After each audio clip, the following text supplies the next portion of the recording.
Patrick. Okay. Joe said he had a funny, I got a few things by way of interjection for Joe.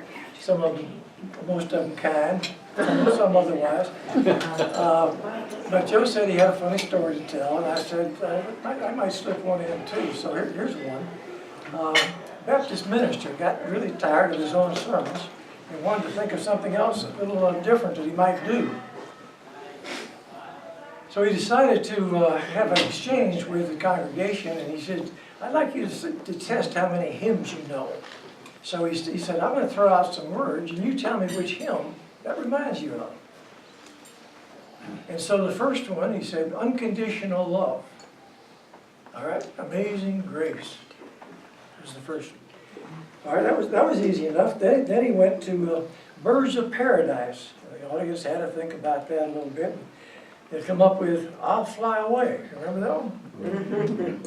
And then they went on. This was going on pretty well. One of the answers was, how great thou art. And finally the pastor got down toward the bottom and he said this that kind of stunned the audience. He said, sexual intimacy. And that kind of quieted everybody down. And it was kind of still until some lady was helped to her feet way in the back. And she said loudly, in a loud voice, precious memories.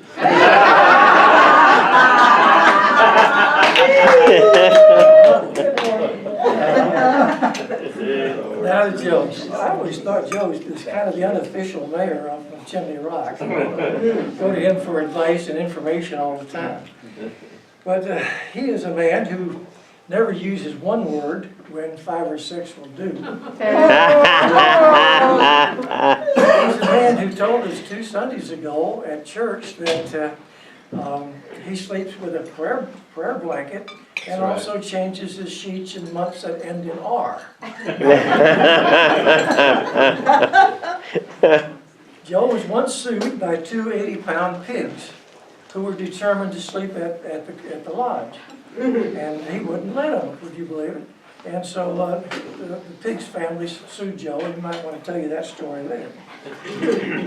Joe is a man who still dresses as Elvis Presley on Halloween. Woo!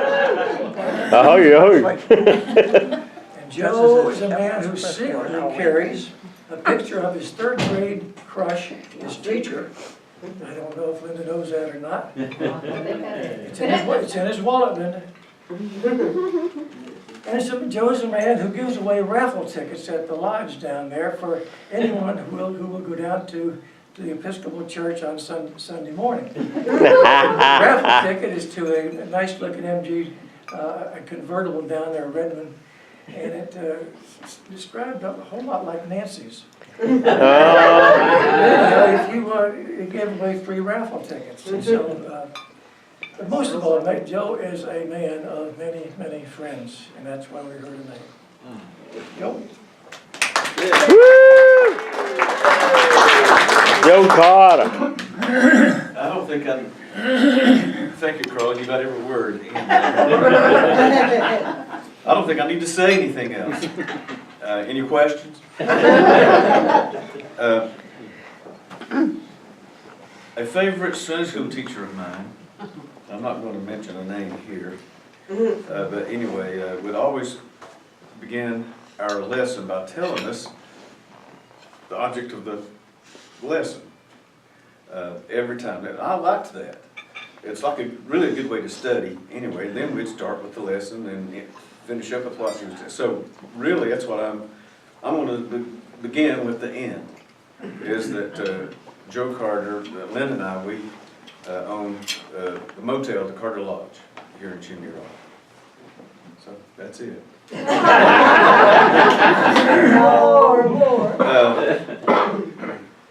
But I think that really I have come to just recently to realize that Michael Reno and I are probably related because our families both of our families go way back to the Western North Carolina Neanderthals. So I found that out from Michael.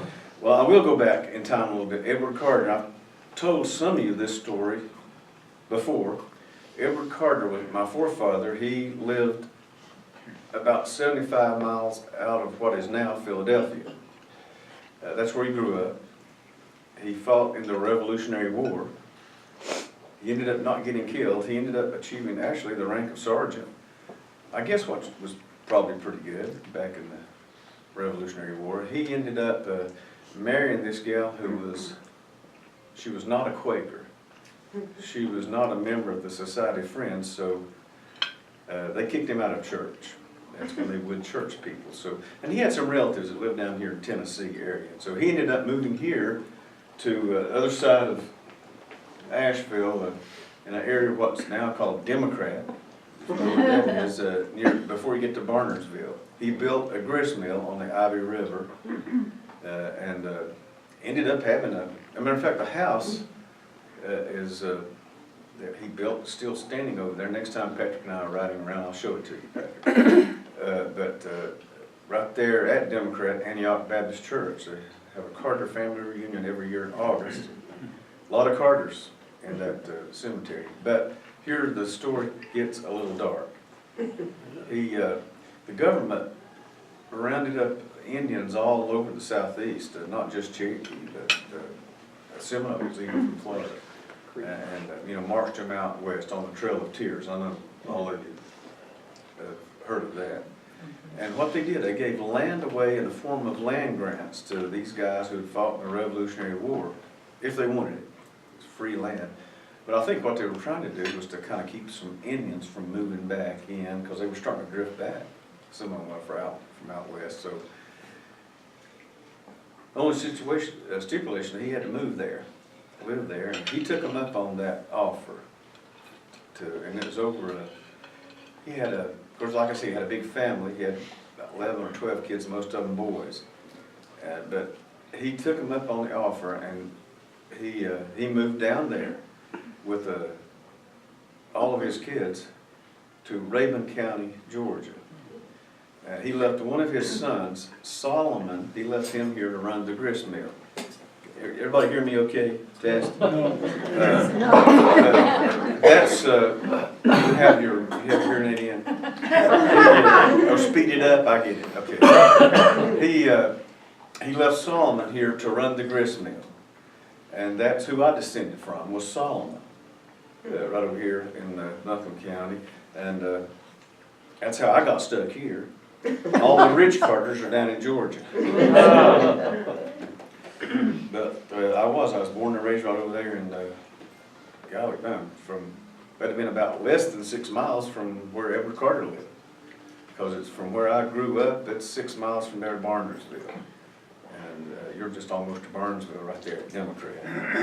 I went to Flat Creek Elementary.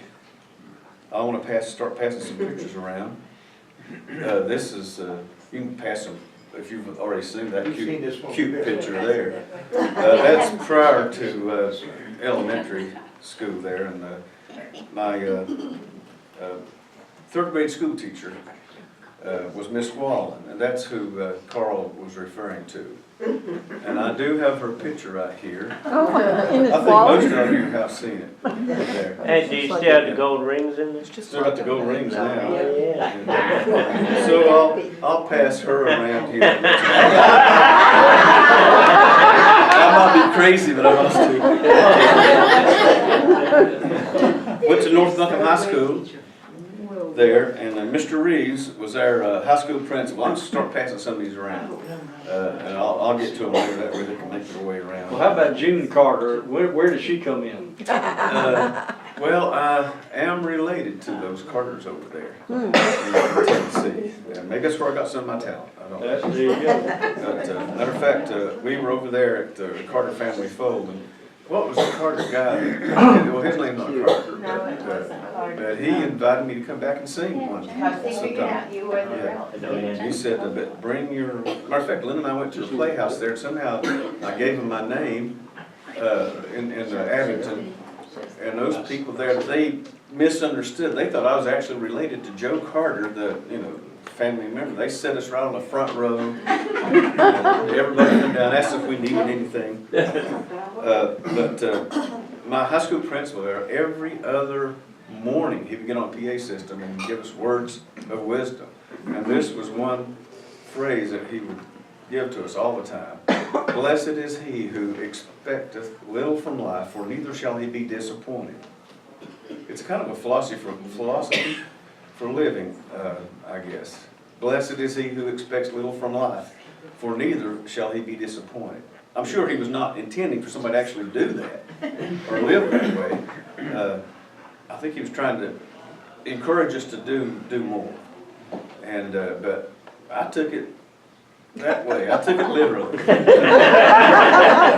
Only because one of my favorite high school teachers, not Marlene, but Miss Young, she said, you know, a borrowed philosophy is better than no philosophy. So I borrowed that. And honestly, really, it worked well for me. Because I've never been disappointed in life until recently. When I didn't win the $1.6 billion. I got caught up. Me too. I got caught up in that frenzy like everybody else. I bought a ticket. Actually, I bought two. It's got double my chances, you see. I bought two quick picks. They were sweet looking numbers. I knew these numbers could not lose. And I knew that. So I called my real estate agent, Steve Gale, and I had him sit down and he wrote up for me a offer to purchase on the Biltmore estate. And, you know, even as late as the 80s, when you used to go into the Biltmore estate, remember that archway, brick archway right there? That's where you'd stop and buy your ticket. Because I'd have to stop there in the 80s. I worked for a company up there in Asheville, and we had equipment at Deer Park Restaurant we had to work on. And I'd have to give them my name, and they were always expecting me. But about 200 yards in, maybe 100 yards, you've got the Swano River on the right, and right there on the left, it's so beautiful, a little flat area there, but it's so landscaped with beautiful trees. And I even told Linda that would be a perfect place to put a mobile home. That's all we'd need. Maybe a little storage shed. Can we share some of that? And let's see. Oh, did I pass the picture around on the motorcycle? Yeah. I worked in Washington, D.C. Saving it for you. After high school, We'll send it. after high school, I went to Washington, D.C. At the 10-year high school class reunion, they had everyone hold your hand up. How many went to Atlanta to find work? And about half the class. How many people went to Washington, D.C.? I was in the other half. Washington, D.C. to find work. I was just not really in work around here in the Asheville area. So, but anyway, I worked up there about 3 or 4 years for a company called National Cash Register Company. And that was the name of that company when I went to work for it. He had what was his name? I'll think of the owner's name in a second here. I didn't one of those things, bullets, I didn't write down. Because I wasn't planning on giving you this history. But he had a partner. He had a partner. Watson was his partner. Watson was his partner. I'll think of his name here in a minute. I should know it. Many orientation things I went to with. But his partner didn't want to stay in the cash register business. He wanted to be more into the accounting part of the business. And Watson. And Watson he didn't form his own company. This other company hired him. He became like a CEO of this other company, and it was a weird sounding name. He changed the name of it to the International Business Machine. And we at the National Cash Register Company call it the Itty Bitty Machine Company. But they split ways in that. But I was a little history you didn't know about right there. Of course, that's what I did. Is I went to work for National Cash Register Company, and while I was working for them, they changed the name to NCR. And if you go to Wikipedia, look it up there, they're going to say it was 1974 when they changed their name to NCR. Not true. It was while I was working for them there. It was in like 64, 65 when they did that. Matter of fact, I've got still got some tie things, lapel pins that say National Cash Register. I've got some that say NCR. That I got before I left NCR. I got drafted in the military from up there, joined the Army. And that was, I'm kind of getting ahead of myself, I get, but I'll come back to that, okay? I went into the Army from Washington D.C. Spent 3 years in the Army, went to Vietnam, came back from there, used my GI Bill, went to Mars Hill College over there. And I supported myself because I've been trained with NCR. They did train us well on of course, when I went to work for NCR, it was mechanical stuff. They were really getting into electronics. But it was, these push down things like that, the ones you crank around and motorized. I could tell you all kinds of different model numbers that I worked on, but I had a lot of training. Plus, they did teach us electronics because they knew it was coming down the road. And that was one of the machines I was trained on. It was the 395. Forget that. I mean, that's what it was called. But it was a disk drive type. It was a counting machine, but they didn't want to call it a computer for tax purposes and different things like that. And it was a big monster. It would have taken this, much space here, and it had when you open up the panels, and it had boards. Yeah, but most of them. That's when we learned about gates in electronics and.